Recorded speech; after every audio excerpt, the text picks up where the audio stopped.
a lot of people don't realize that for every single ASIN in Amazon's catalog, they have a list of keywords. Sometimes it's 100, sometimes it's 1,000, sometimes more, of words that they recommend for that product.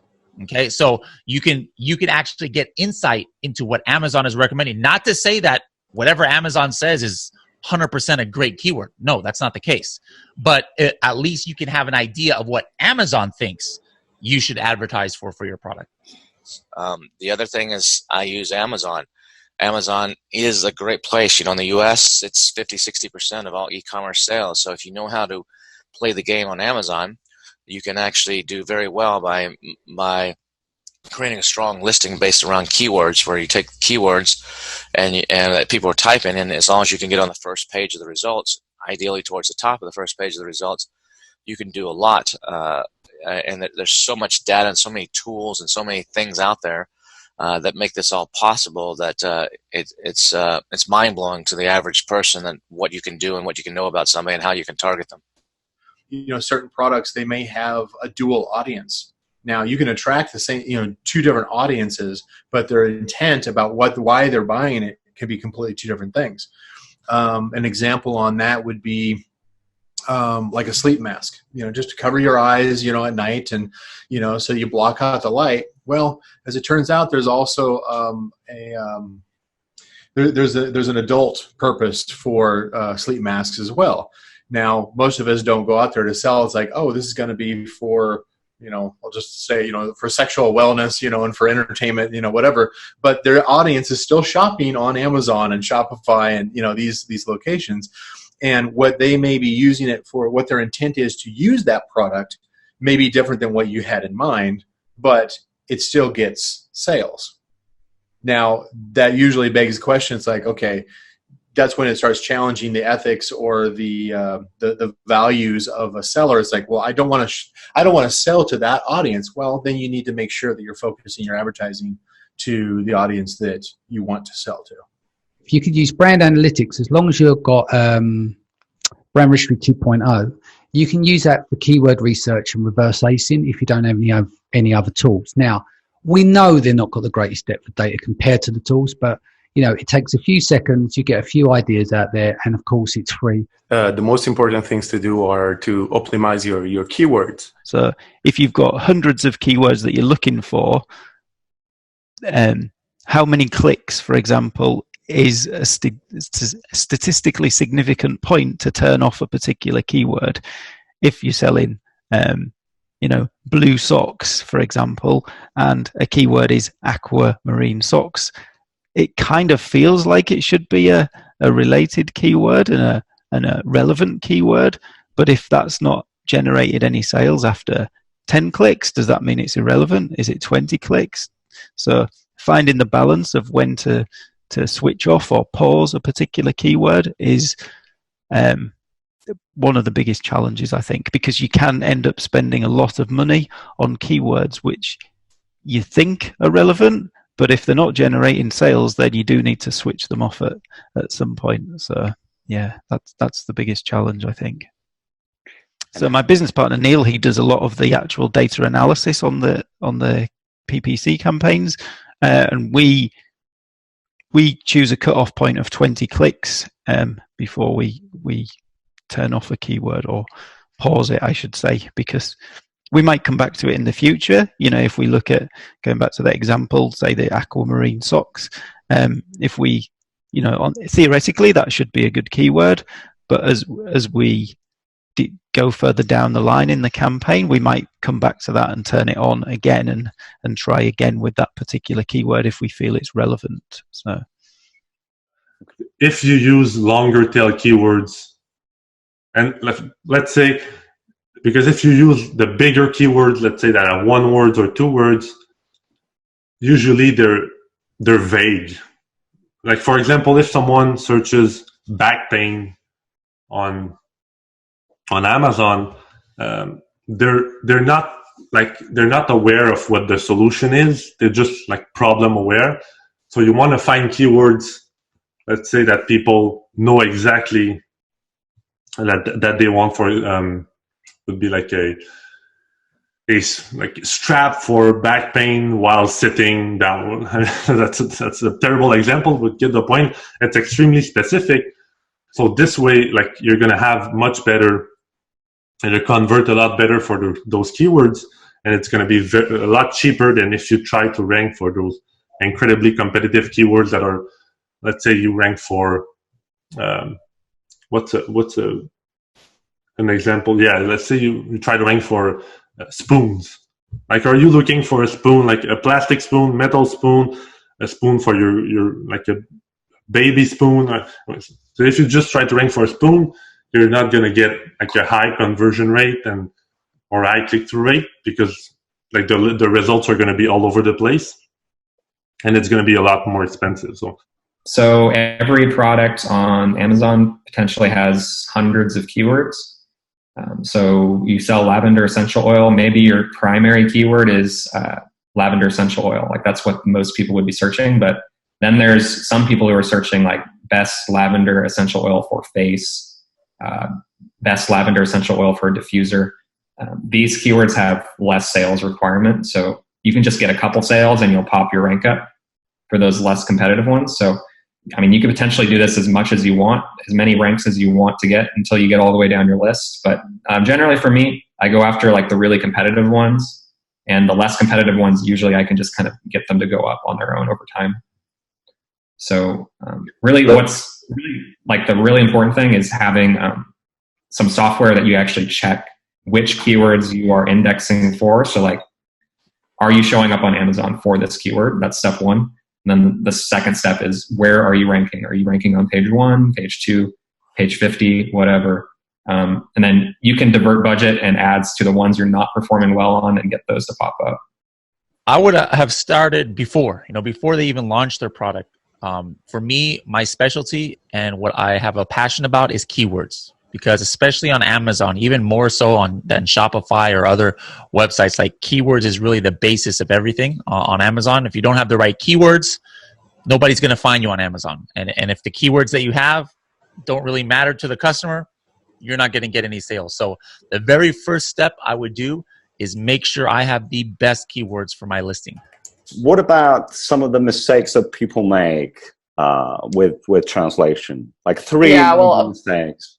Yeah, well, major mistakes they do is they just use Google Translate, because Google Translate has got some, if you compare it to like 10 years ago, now it's gotten really smart, but it's not human smart, and it's never going to be like that smart. It's still a machine translation, and even though it can understand some things and translate some instructions like really well, it doesn't understand that spirit of language. You cannot use Google Translate to localize it. You need a real person, a real native translator to do that. And a lot of people don't see that still, because it's free. And as I said, like, a lot of people just want free stuff. And that's not a good way to do translations, because you can have a lot of like wrongly put words. And I have like a lot of examples, like when you want to translate some keywords and you use Google Translate, and it translates to something completely different other than what people actually want to use it for. And the mistake that people make is that they think that the keywords then are okay, and they put it in their listings, they put it in their PPC campaigns, and especially if they're expanding to a new market, then use a lot of money, use a lot of time. Amazon kind of just does not think you're relevant for anything anymore. It just removes you from page 1, and then you never can go back in such a short time. And people just make mistakes about choosing completely wrong and irrelevant keywords just because they're translating them with Google Translate. And there's a big difference between regular translation, e-commerce translation, and Amazon translations. So regular translations are, for instance, packaging translations or follow-up translations. Every native translator who knows what he's doing can do this thing the proper way. So basically, from the source to the target language, make it a little bit localized, that's fine. But when you have e-commerce, you also want to have some keywords inserted there. So you also need to do some research with the tools like keyword planner or SEMrush or stuff like that, because you want to incorporate that, and it's not just like a regular, translation. And even more with the Amazon listings, you really have to put strategically in that one listing. Like, you can reach everybody with this one listing, but so can your competitors. So what you can do to get ahead of your competitors is like to get a lot of different keywords to be indexed for, which you want to be relevant for, which you can find in different tools, and you can find the big search volume for these keywords and stuff like that. So you can basically build a really good listing and high chance for people to find you just because you're using the keywords in that. And of course, there's a big challenge in that, because you need to fit the keywords and the translation so it sounds absolutely native and fine. And that's why you cannot do the translation like this in a couple of hours. It takes a couple of days to deliver a really good written listing or e-commerce translation. Like regular translation of follow-up emails, you can do it in a couple of hours. And we also do that like in a couple of hours. But when it comes to other things, it's just like it takes a lot of time, because it's like putting like pieces of the puzzle inside of a listing. Does it sound good or not? And if a person who has learned the language during his life does that, it does not sound good. It sounds okay, but to a native reader, it would sound weird. It would have something, this does not, fit in, and The Amazon, any kind of search on a shopping platform, whether that is Shopify or Amazon or Walmart or anything like that, the search is presumed to have buying intent. It's not simply just research, because a lot of times they're going to find a list of products in their search results. They're not going to find answers to how do I use this particular product for this situation. That's more of a Google search. And so on an e-commerce platform, it's a lot more likely that it's presumed that it has shopping intent. That's usually why the conversion rates are so much higher on an actual e-commerce site than on Google search, for instance. So I usually, that is a common approach, is that is taught, and is there's that common belief among sellers of any kind of e-commerce platform. I'm going to obviously refer to Amazon most frequently since that's where my expertise is. But like certainly on Amazon, you can run ads, and you can try to organically rank for keywords that are high search volume. But a lot of times what sellers forget to do is they forget to simply take that high volume term, search themselves on Amazon first, or whatever the platform is first, and see what kind of results come back. Is that term specific to the product that I sell, or are there 20 different types of products out there, and that basically reduces the likelihood that they're going to buy your product to 1 in 20, as opposed to, they're obviously looking for my type of product, therefore that's my audience that I'm getting in front of. That's the most very common mistake that is made in keyword selection, is they're taught, let me just filter down to the highest search volume, and then I'll just magically make sales off of that. But what they're doing is they're shotgunning out, to a wider audience that has less focused buying intent, when they're going to have higher conversion rates if they try to focus in on a very specific audience, typically with more descriptive terms, what we usually call long tail. Now, I don't say commit only to long tail, because you do want to start with a more generic term and then work in from that, but you still have to actually go back and look at the data and say, this is where my audience is right over here in this smaller piece, not simply just like, I'm going to try to be all things to all shoppers. Very good to target longer tailed keywords. So for example, we were talking about pizza maker earlier, right? So let's say we did Italian pizza thin crust maker. That would be a very long tail keyword and very specific. So your competitors may not be on that long tail keyword for advertising or top of search or product display ads. So those are the type of things that you could probably get a very, very low ACOS on getting those type of sales, because that's such a niche keyword. People buy products from certain keywords. I mean, that's just it. You can't make up a keyword that somebody's going to buy. I mean, there's a certain number of people and they search for certain keywords. So number one, it almost goes back even before then to the product research stage. You know, if you're already an existing company, you know, you're a pet product company, you've got your line of products, you're kind of stuck, you know, with that. You have got to work with whatever keywords people use to find your product. Of course, you could go more long tail, but the more long tail you get, usually the less people are searching for it. So if you have the ability, if you haven't made your product yet, the key is to find products where there's not so much competition on those keywords. Sticking with Amazon, like I said, internally, you pretty much have to run campaigns. That's a given. And you want to do it sort of in three primary ways. You want to run it for your brand. That's something that I have to fight with companies that I work with all the time. They say, well, I already rank organically for my own brand. I don't want to pay for an ad for my brand and have somebody accidentally click on my own brand name, and then I paid for the cost per click instead of they could just click on the organic ranking. The problem is if you're not protecting your brand, somebody else is going to bid on your brand name and literally steals sales right from under your nose. So you have a situation where you're ranking organically for your brand and all of your competitors are bidding on your brand name and ranking ahead of you because the sponsored brands and the sponsored product listings come up above the organic. The second part of that is if you bid on your own brand name, that is the most cost-effective sale you're ever going to get. They're already looking for your brand. They already want to buy your product. And your conversion rate is going to be better for your brand name than even your competitors bidding on your brand name. So make sure you bid on your own brand name. The second part is going after the generic terms, the generic search terms that customers are using to find a product. So we work with TableMate. So obviously we heavily guard the TableMate brand. If somebody searches TableMate, we just cover the whole front page.